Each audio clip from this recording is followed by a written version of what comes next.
Hello, everyone, and welcome back to another episode of the Two Footed Tackle podcast. I am your host, Ari Stamatakos.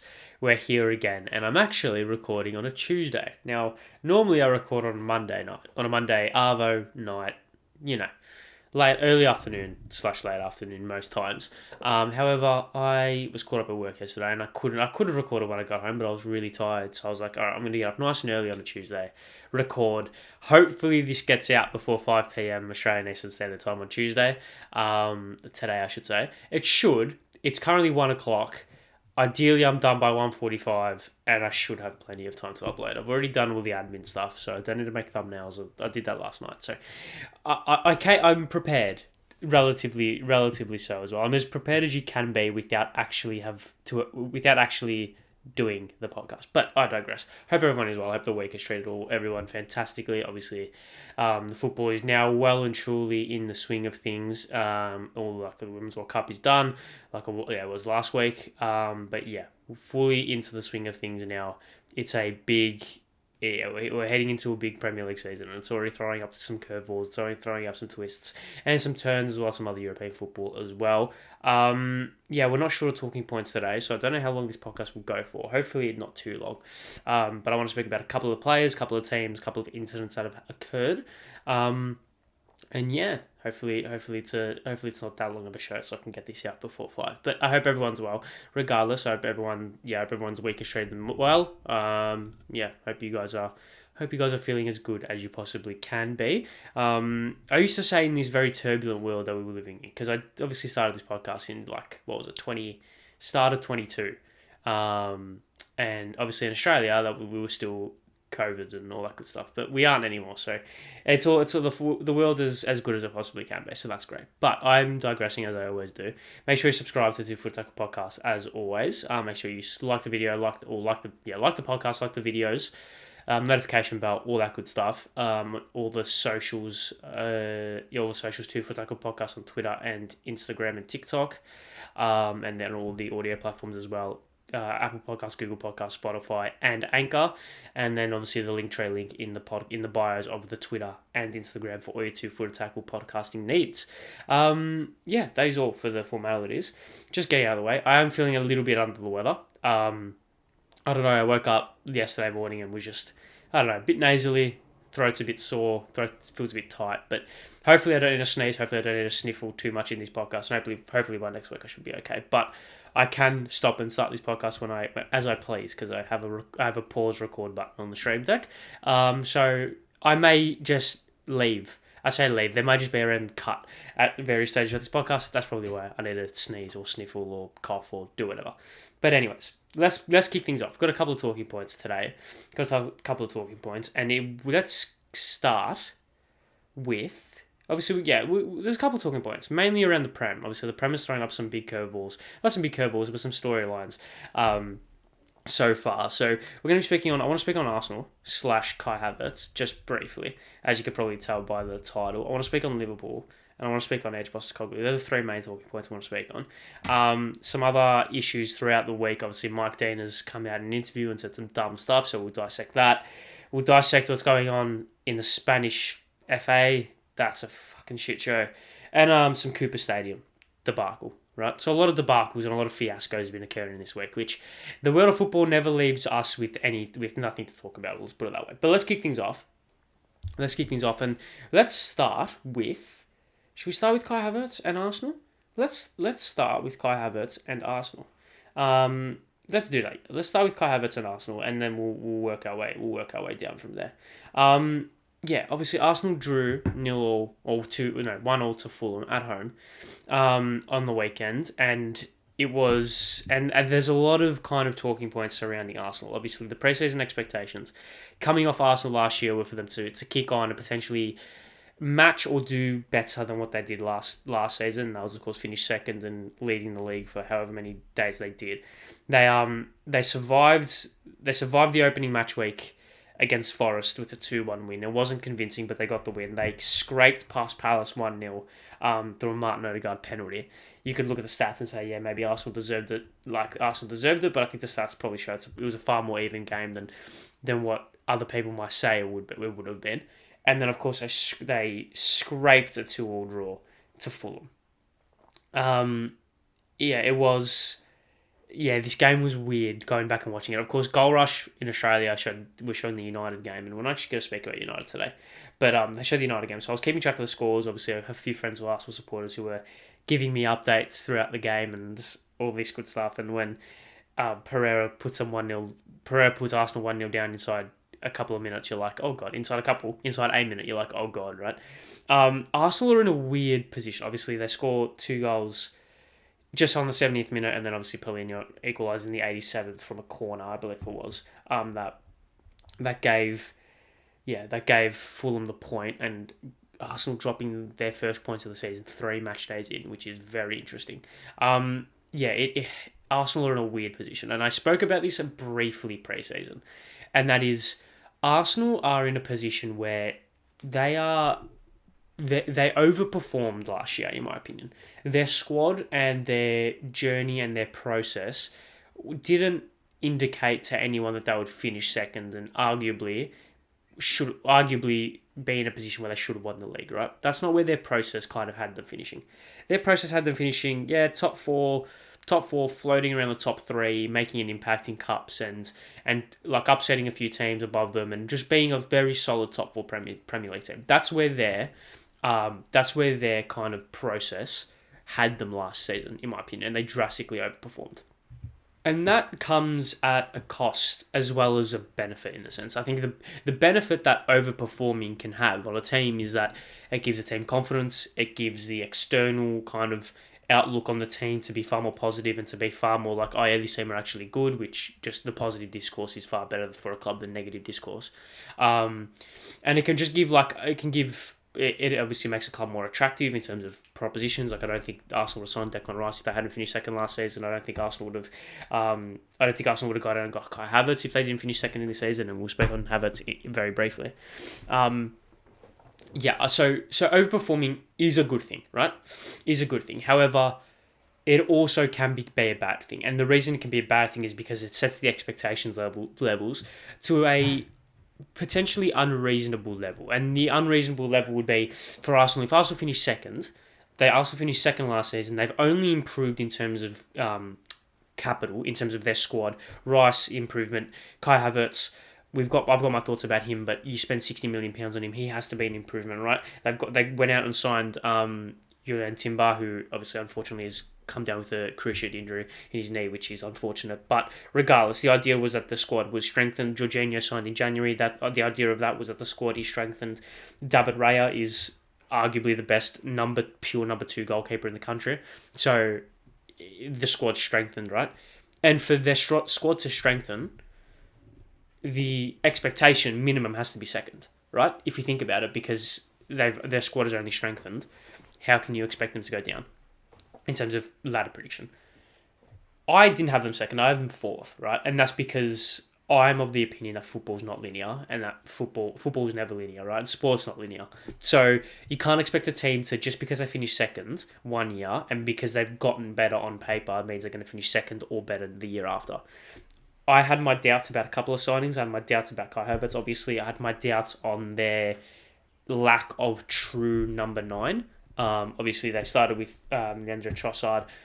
On the weekend. They obviously subbed in Eddie Nketiah on half-time. He obviously came on and scored the goal to put him in front. But I don't think Eddie Nketiah is that 25-goal-a-year striker. And if you want to finish first, you need a player to score you 25 goals minimum. Like, Liverpool didn't have it in their number 9, but they had it in Mo Salah, they had it in Sadio Mane.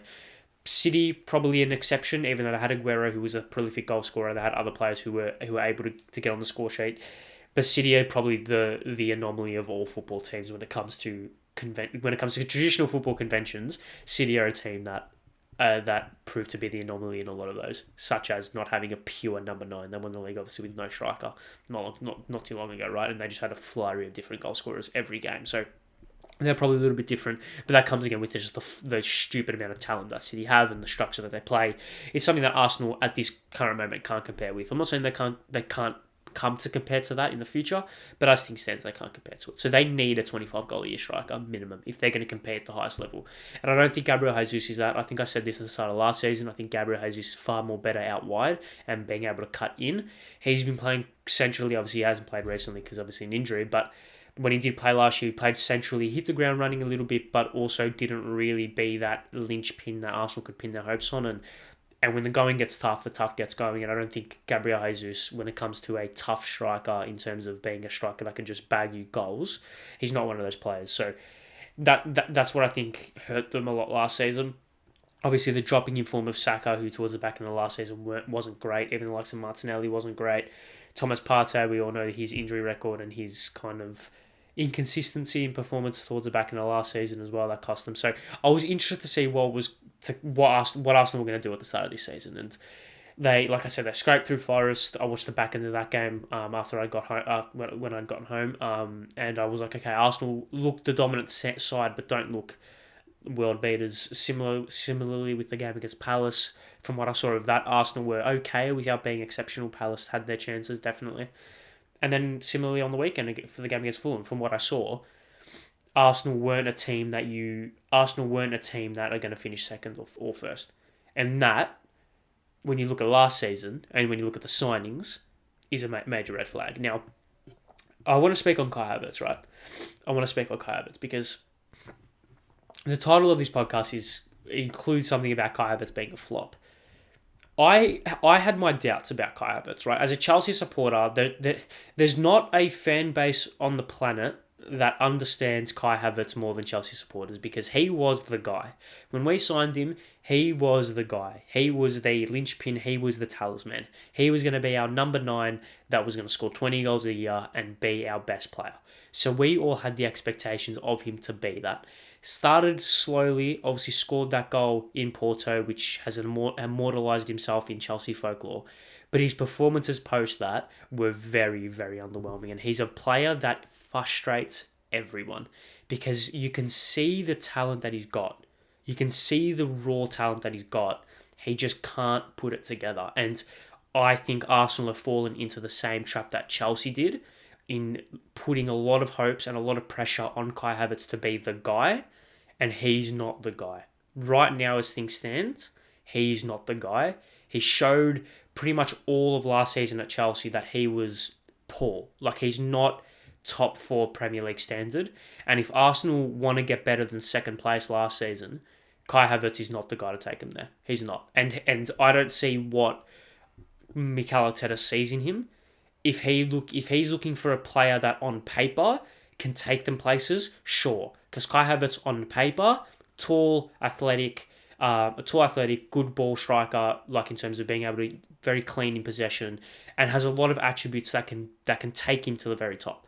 But he's not applying those attributes at all, and he hasn't applied those attributes ever since he came to the Premier League. You can give him leeway for the first maybe 6 months where he wasn't overly great, scored that goal in Porto, and you're thinking, bang, that's going to kickstart his career. The year after that Champions League final win, he wasn't great. He was playing up front, he was playing as a 10, and nothing seemed to click. And I can tell you right now, he's not a number 8. I can tell you for free, he's not a number 8. It's quite ironic that Arsenal going from Granit Xhaka to Kai Havertz is potentially one of the biggest downgrades in the Premier League so far this season, which is just mental to think about. But yeah, I just don't see a world in which Kai Havertz is the guy for Arsenal, and I don't think they should pin their hopes on him to be the guy. Like, he's not the player that everyone thinks he is. Like, he's just not, right? And like, there's a lot of misconception around Havertz when it comes to what position, what is he? And I think that's his problem as well, because he came into Chelsea as this pseudo number 10 kind of position, being able to play like off the striker in terms of like being a second striker as well as playing in the hole as a pure number 10. We trialled him as an 8 early on in his Chelsea career. Didn't work. We moved him further up the pitch and he found some resemblance of success in the grand scheme of things. But he has not been able to locate a position. And that, I think, is to his detriment, because now a lot of people are confused as to what he is and are just trying him in different positions. He's not an 8. He does not have the mongrel and the tenacity to be a pure number 8, and he doesn't have the playmaking ability to be a pure number 8 either. He's playing alongside Declan Rice, who is the far more defensive midfielder in that midfield three, and Martin Odegaard, who plays almost like a 10, almost pushing up alongside Bukayo Saka on that right hand side. Sorry. So Havertz is that middleman where he's almost like a box-to-box midfielder, but he doesn't have any defensive attributes that could even classify him as a box-to-box midfielder, apart from the fact he's tall, right? So he can win headers, maybe, right? There's just this is what, from a football fan, annoyed the shit out of me. But from a Chelsea supporter, it was like, yeah, take Kai Havertz off our hands for 60 million and play him as number 8. Please, Arsenal, please do it, right? But as a football fan, it annoyed me because it was so blindingly obvious that he's just not the player that everyone thinks he is, right? Realistically, on the open market, he goes for 40 million max because he just hasn't shown it. Like, yeah, he has the ability. Yeah, on paper, he's great, but he just has not shown it. So you can't expect him to just all of a sudden turn it around. And maybe that will happen. Maybe he'll come out next. Who do Arsenal have on the weekend?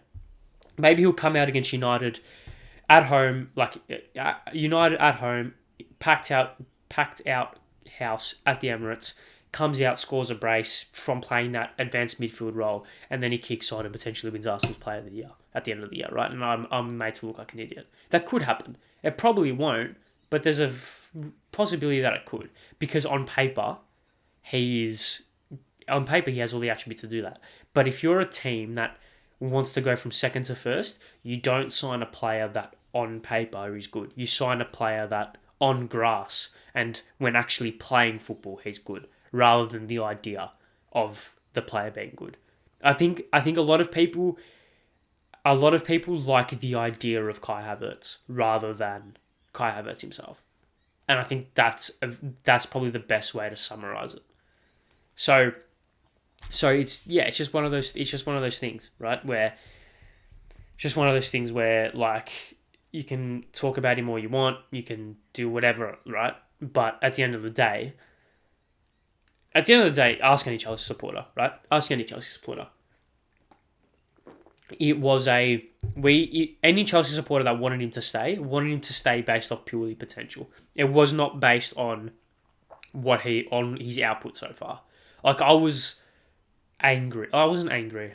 That's obviously a very extreme example, a very extreme emotion. I was frustrated at Kai Havertz, and I wasn't too angry, and I wasn't too disappointed to see him go, because I didn't see a world in which we would be able to get the best out of him, and maybe Arsenal do get the best out of him. But what we've seen so far is just the Kai Havertz that we saw at Chelsea, which I don't know why Arsenal would expect him to improve them, if that makes sense. There are far better number 8s that they could have gone out and got. I think Mateo Kovacic would have been superb in the position that Kai Havertz is playing right now for Arsenal, which is funnily enough because obviously two Chelsea players left. But if you would ask me that Arsenal were going to sign a number 8 from Chelsea, I would be like, okay, they're probably going to go out and get Mateo Kovacic or Mason Mount, but not Kai Havertz, because he was played as a striker all of last season and wasn't that good as a striker. So how is he going to be as good as... Like, I know that's probably weird to say because you've seen players move deeper and become good players, like Joel Linson's a great example, right? But in terms of the attributes that Havertz has, it suits far better to him being as high up the pitch as possible, rather than having to do a lot more defensive work and having to do a lot more dirty work when it comes to being as a number 8 / box-to-box midfielder. So it's just one of those things. Like, I mean, FOTMob having down as a 7 rating for their game. Let me just see what SofaScore has them, because I trust SofaScore ratings just a little bit more.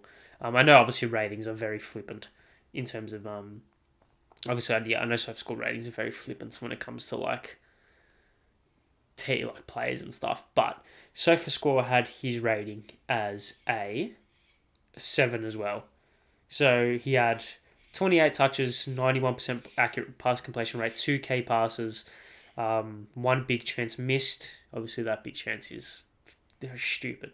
It was 2 tackles, not dribbled past once, possession lost 4 times. So I guess as the stats probably show a little bit of a different story to what I was told and what I saw. But yeah, I guess one of those things where we just have to wait and see. I don't see Arsenal mounting a title challenge with Kai Havertz being a crucial part of their team, which is what it seems to be right now, and that's the problem. That's the problem. If Kai Havertz came in as a backup 9, as a backup 8/10, you know what? Fine, that's a good result. Depending on the price paid, obviously you don't pay 65 million for a backup, especially in a position as valuable as what a number 8/10 is. Yeah, you don't. Yeah, but if they'd got Kai Havertz for 30 mil, 35 mil, paying him under 100k under 100k a week, and he was the first backup for the number 8, number 10, striker. You know what? Not bad. No, that's not bad business because he can play anywhere and he can be serviceable at the very minimum in playing that backup role, but not as a starter and not as a player that Arsenal are going to want him to take them to the next level because he won't. And he showed that at Chelsea last year that he won't. So I feel like it's a bit unfair to have all of their hopes lynching on him, if that makes sense. But I feel like Arsenal aren't alone in this position in terms of having a lot of hopes on one player, and I divert everyone's attention, as this is probably one of the better segues I've ever done, to the northeast of England and at St James's Park when it was the coming out party of Darwin Nunez. Would you say that was it Darwin Nunez announcing himself on the as an English Premier League player and announcing himself on the league? Because those 2 goals, he took them superbly, and I think what Darwin Nunez kind of symbolises to me is if he plays well, Liverpool win. He's one of those players where if he's on, Liverpool win. He's not going to play poorly and Liverpool lose. He's too much of a... Sorry, he's not going to play well and Liverpool lose. He's too much of a dynamic, impactful footballer. And he's potentially the key for their title challenge. And I say this for a couple of reasons. Firstly, partially of what I said before about Gabriel Jesus not being a 25 goal a year player for Arsenal. Liverpool, Salah's on the decline of his career. I say decline. He's in the back end, still elite, still one of the world's best wingers, but coming towards the latter stages of his career. No Sadio Mane. Diogo Jota isn't a player that you can rely on to score you 20 goals a year. Cody Gakpo probably is that player, but you have to give him some time. Luis Diaz probably isn't a 20 goal a year player. So the responsibility falls on someone like Darwin Nunez. And last year, I made a bold call saying that he'd score more goals than Haaland. Obviously, that was stupid in hindsight, but I did that based on what I saw of him playing in Europe, and from some of the clips I saw a very dynamic and impactful striker that I think works best through the middle. I don't think he works best out wide. I think he works best through the middle, playing in those channels. And we saw those 2 goals that he scored. He took them absolutely beautifully, and that is how you get the best out of Darwin Nunez. Bang threw that ball into the channel, hit it first time or hit it off a second touch, right into the far corner. That is Darwin Nunez at his absolute best. And if that's something that Liverpool are going to try and unlock more and more, I can't see why he can't lead them to a title challenge. Like, he's good. Like, he's good, and it just didn't click for him last year. Whereas this year, I mean, that game against Newcastle shows us that when he's on and when it does click, he's going to be dangerous. Like, he's going to be dangerous because the natural comparison is to Haaland just based on the price and when they both arrived into the league. Haaland's far more of a clinical goal scorer, probably far smarter in terms of his game positioning and all this stuff. But when you look at Nunez's other attributes, I think Nunez is probably a more dynamic athlete than Haaland. Haaland's extremely quick and extremely powerful, but mainly in straight lines. And when he's straight line running, he's very hard to stop. But Nunez is probably a better dribbler, probably has a little bit better technique in terms of carrying the ball forward, and he's a little bit more dynamic in terms of being able to get into those channels and being able to change positions very quickly and scoring from a lot of different avenues. There are things that Nunez has that Haaland doesn't. Obviously, Haaland's the most clinical finisher that the game has seen in a long time, right? And he's the best striker on the planet, pure number 9. I'm not doubting that in any sense. But there's something about Nunez that is like, hold on, there's something here. Like there is something here that can really, really drive Liverpool, like genuinely. And it's I like, yeah, I just saw those two goals. I watched that. I watched the mini match of that game back. Optus Sport mini matches are stupidly good, by the way, just quietly. But I watched the mini match of that game back, and I was like, "Fuck, Nunes is like he's there and thereabouts. Like he's creating chances. He's getting in good positions. He took both of his goals stupidly well. Like they're very good finishes, very tight finishes. And for him to do it in a moment like that, down to 10 men away from home, down to 10 men away from home, 1-0 down, to score 2 goals in 10 minutes and to drag your team over the line and get them 3 points, it's pretty impressive. It's pretty impressive. And I mean, when you take a look at how he scored both of those goals, if we take a look at how he scored both of those goals, it was those balls into the channels. It was those balls into the channels. It was using his pace and using his athleticism to get in behind the defence. And Liverpool's kind of trademark, probably not recently, like last year they started to play a little bit more of a controlled brand of football. Probably in years previous, Liverpool's chaotic, high tempo, counter attacking football really suits Darwin Nunez, and I don't know if they're going to necessarily go back to that as chaotic a brand of football as what Liverpool were a couple of seasons ago, because I feel like they're trying to become far more controlled. But like if you took this version of Darwin Nunez and put it in that 18-19 Liverpool team, like he would have scored bags of goals, because he was deadly. Like that season for Liverpool, how prolific and how just clinical they were on the counter attack. Darwin Nunez is one of those players that when you get him going on the counter attack, in behind, in the channel, out wide, he's like he can score 25 plus a season in the league minimum. Like he's that type of player for sure. For sure, he's that type of player. He's got what? 2 goals. He's got 2 goals in 3 games. He's got 2 goals in two goals in 3 games. I don't think he started the game. Didn't start the game against Chelsea. Didn't start the game against Bournemouth either. I think he should start up front for them. I think Liverpool's best. Yeah, I think Liverpool's best front three is Nunez through the middle, with Salah and Diaz either side. That's what I think that their best front three is. It's stiff on Gakpo and it's stiff on Jota, but that's what I think their best front three is. Because I see that front three being the best balanced front three out of them all, and I feel like if you want a pure goal scorer, Darwin Nunez is the most pure of goal scorers that Liverpool have. So yeah, that would be my front three. I know I think they started Jota up front in all 3 of their games. So the game against Chelsea, they went Diaz, Jota, Salah. Game against Bournemouth, they went Diaz, Jota, Salah, and they went Diaz, Gakpo, Salah. Yeah, it's Diaz, Nunez, Salah. That's what it is in my opinion. Diaz on the left, Salah on the right, Nunez up front. That's I think their best front three starting. But how do you leave Cody Gakpo out, and how do you leave Diogo Jota out? It's tricky because both of those players are still stupidly good, right? And you can't just discard them.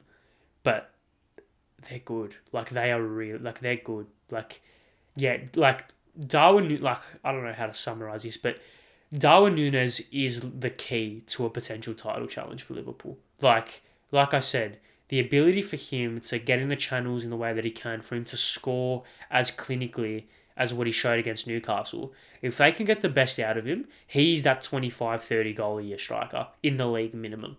Like I said, the comparisons to Haaland last year were potentially a little bit unfair for both parties. But I think one more year in the Premier League for Nunez, and he can really, really start to kick on. And if he can improve at the rate that he's improving right now, 25 goals a year is probably the expectation. And if he can get to that mark, adding that 20 goals from Salah, adding 15 from Diaz, why can't they go on a title challenge? And I think if they do, it will all stem from Darwin Nunez. I don't see Liverpool mounting a title challenge unless Darwin Nunez doesn't score 20 plus goals a year. Because what we saw against Newcastle was a clinical, dynamic, game-changing number 9 that, if given the chance, can blow this league wide open. Like, it's really, really exciting. I'd be really excited if I was a Liverpool supporter. Really excited because the sky's the limit with this guy. Sky's the absolute limit with this guy. So I would get excited. I'd definitely get excited. So that's probably all for the Liverpool kind of aspect of this. Another team that I would get excited for is Tottenham. Now, fucking Tottenham. Now, I spoke about this at length towards the back end of last year. I spoke about this at length at the back end of last year. It's fucking Tottenham. Ange is good. I don't know what more I need to say. I know it's only 3 games. And they've got 2 wins and 1 draw from 3 games. But if you can't see the managerial acumen of Ange Postecoglou, I don't know what to tell you. A lot of people, including myself, have been saying it for ages, right? And that's probably because of this inherent Australian bias. But we've seen him for a long time, and we know just how good he is. And the way Spurs are playing, this fluid, intricate, dynamic, high-tempo football that hasn't been seen at Spurs since Poch, it's breathtaking. Like, some of the goals that they've been scoring so far this season have been breathtaking. They tore Manchester United apart in that second half, and even on the weekend, they were just clinical, absolutely clinical. The Spurs fans have taken to him like nothing else, and it hurts as a Chelsea supporter because we could have had that, and I wouldn't say we turned him down, but we didn't give him a chance. And to see what he's doing at Spurs, I know it's only 3 games, I know it's very early on, and he hasn't gone through that inevitable adversity that you need to go through to become elite. So once those struggles and once those challenges come, if he can get past those, then then we're going to see just how good he is. We're seeing this is like the pilot. What we've seen these 3 games are like the pilot, and in 20 games, 25 games time, when Spurs are playing some of the best football in Europe, no doubt about it, we're gonna look back and think, yeah, fuck, how did no one else give this bloke a chance? Because it's there for everyone to see. And like I said, there's a real possibility that it turns sour. There is a real possibility it turns sour because of just how turbulent Tottenham and the Premier League is. But if you can't see that there is something in Ange Postecoglou from these 3 games, then you must be watching a different sport. Because while it might not be as smooth sailing as what it is now, you can't deny that there's something special about what Ange is doing at Tottenham. Something special. And I hate it. I hate it all my life because of that poster, and because of what that club, Chelsea, for those listening on audio, because of what they are, because of our rivalry with them, right? Oh God, fuck's sake! Their ball movement, their ability to play in between the lines, their ability to just one touch passes, bang bang, and then all of a sudden they're in behind, or bang, they're in the half space. In the blink of an eye, like you turn and look away for a second, you come back and Spurs are 15, 20 metres up the pitch and have an out wide. They've got stupid amounts of numbers in every position. And it comes from this discipline, I think, that Ange instills in his sides. Just this tactical discipline that he instills in his players that allows them to be free. It's a weird kind of juxtaposition in a sense where you have to be so disciplined to play in an Ange team that if you get to that level of discipline, you can basically do whatever you want because you know that your 10 other teammates are going to be covering your position and are going to be doing everything that they can to allow you to do what you need to do. And it's the same for player 1, 2, 3 up until 11. It's scintillating. Like, it's really good. And I know a lot of Arsenal supporters, Australian Arsenal supporters, or Australian kind of supporters from other teams, which are like, oh yeah, we like Ange, but we don't want him to do well. Like, we like Ange, but we hate Tottenham, so we're happy if Tottenham lose and stuff. I'm like, this is incredible for Australian football. Just enjoy it. Like, I know, put the bias aside for a moment. I am trying. I hate Tottenham, but I'm trying to put my bias aside for like a brief period. And I don't know. I guess we just have to wait and see what comes of it, because who have they got? Who have Tottenham got? Obviously, they beat Bournemouth fucking convincingly. Like 2-0, but they dominated. They dominated the whole game, right? Who do Tottenham have coming up? They've got Burnley, Sheffield United, North London Derby, Liverpool, Luton, Fulham, Palace, Chelsea, Wolves, Villa. That's their next 10. That's tricky. If he can get them top 4, this is what I'm saying. Tottenham can finish top 4. Tottenham can definitely finish top 4. I had them 5th because I like to be pessimistic and I like to set the bar low so that anything above it's high, an improvement, and it's a success. So easily finish top 4. Also because of how competitive the league is right now. Something special is happening over there. Hopefully he gets poached by another team quickly, ASAP. Hopefully. But no, there you go. That's all on Angeball, I guess. That's all I'll say on Angeball, because I feel like I'll be giving constant updates.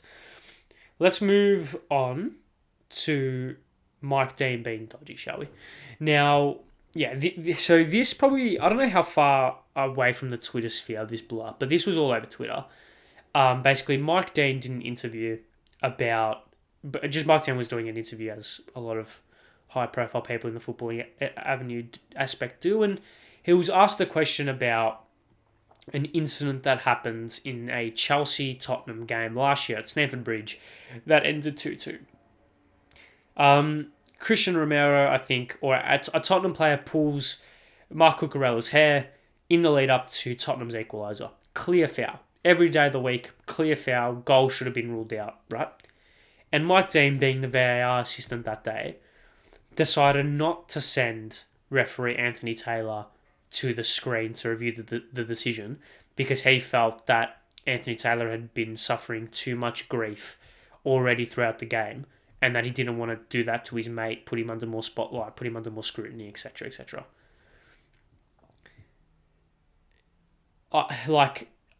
If that doesn't show you the character, and this is not a compliment, by the way. If that doesn't show you the person that Mike Dean and that is, firstly, you are purposefully sabotaging the integrity of a sporting competition, and the outcomes of a lot of people's jobs because you don't want to hurt your mate who stuffed up in his profession.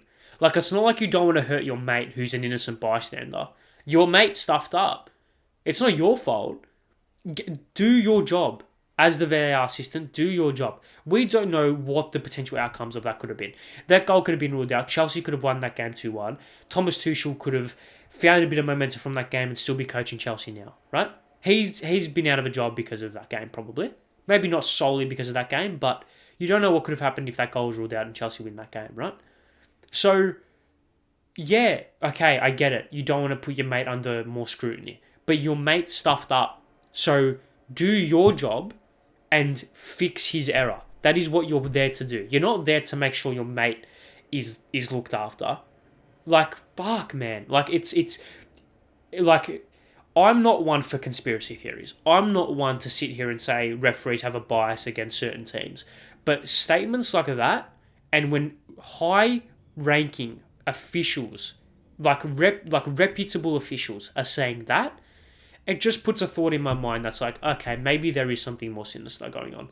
And maybe there are biases. Maybe there are conspiracies against certain teams because of things that have happened. Because if that has happened, and if that's been publicly admitted, God knows what isn't publicly admitted that's still been happening.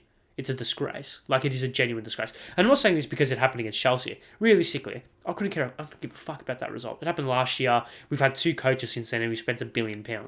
I've moved on, right? But, like, come on, man. Like, Jesus. Is there not a level of... like... I was gonna say respect, but yeah, respect for the game. Like, is there not a level of respect for the game and respect for your profession? Just the audacity for him to come out and say that, I think is a joke. Like, I think it's a disgrace. Honestly, genuinely, I think it's a disgrace.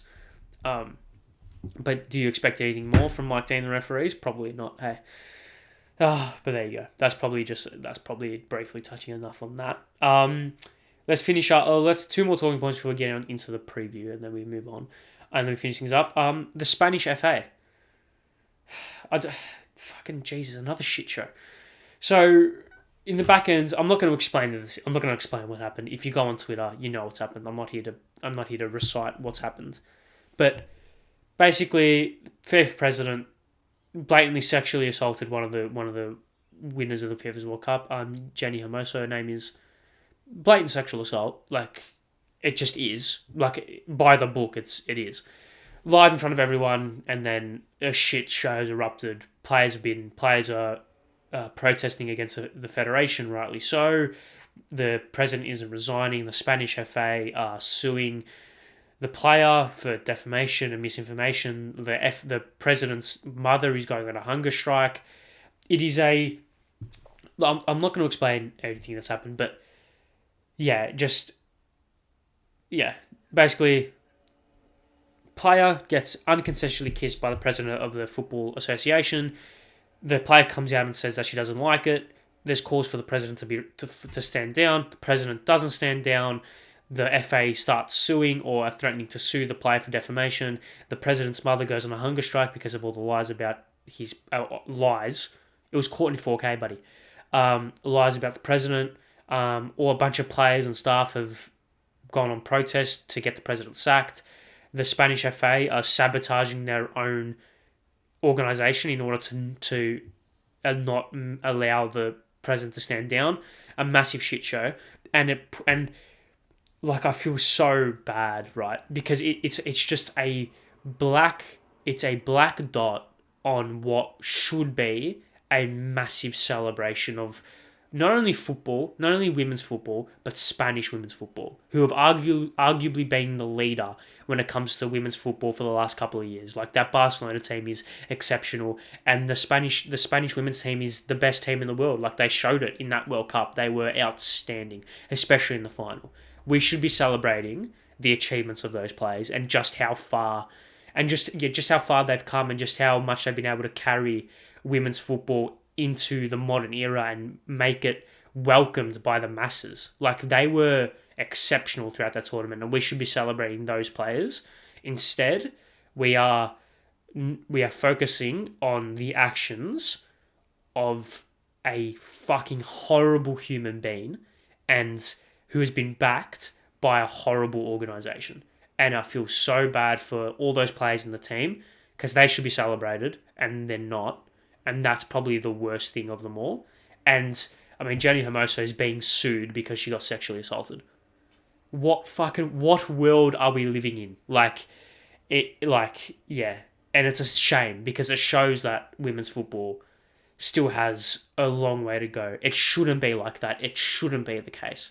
But it is. And that is probably the worst and saddest part of this whole situation. It's just horrible. Horrible situation. And you feel for those directly affected. Apart from, obviously, the president, who's a piece of shit. But yeah. It's just awful. Just absolutely awful. I think I don't want to speak about this topic for too long, because it's not good at all. So yeah, let's just move on from that. Let's finish things up. I want to speak on the Cooper Stadium thing briefly. Very briefly, for like a minute or two. For those who didn't see, Channel 9 in Adelaide have gone out. Channel 9 in Adelaide have released unseen footage of Melbourne Victory fans being hooligans, with some dramatic music in the background, and making it seem like it's a trailer for a horror movie. It's the funniest thing you'll ever see. Please go and seek it out. 9 News Adelaide. Oh, 9 News Adelaide on Twitter. So funny. It's just another attempt of mainstream media to sabotage the A-League. It just is one of those things. As A-League fans, we're used to it. So it's like, oh, well, yeah, the mainstream media are sabotaging our league again. Great. I think I'm really happy with the Twitter community for jumping on board or just how hilarious this was. It was so funny. It was fucking hilarious. Some of the funniest things you'll ever see in terms of entertainment. So good. But yeah, fucking Victory fans were barred from Cooper Stadium, and now they're not. Obviously, they're not because they're fans. They're not animals. They fucked up. Right, and I was very public on this podcast about my anger towards those specific group of fans within the Melbourne Victory supporter base, and I still hold those opinions, but they're not animals. You don't they've served their punishment. You'd think they'd learn, and now we move on. That type of thing. Yeah, let's move on. Let's finish things up with preview of the week. I think there's some FA Cup or some League Cup. Australia Cup is happening. Oh yeah, I forgot about that. Western Sydney versus Adelaide United is happening tonight. So yeah, that happening tonight. So if you watch this as soon as it comes out, get down to Melbourne Knights if you live in Melbourne, Knights Stadium. So it's actually not a bad deck. Not a bad deck. Northeastern Metro Stars. They're in New South Wales, aren't they? Pretty sure, yeah. No, they're in Adelaide, my mistake. And then, of course, Western Sydney versus Adelaide.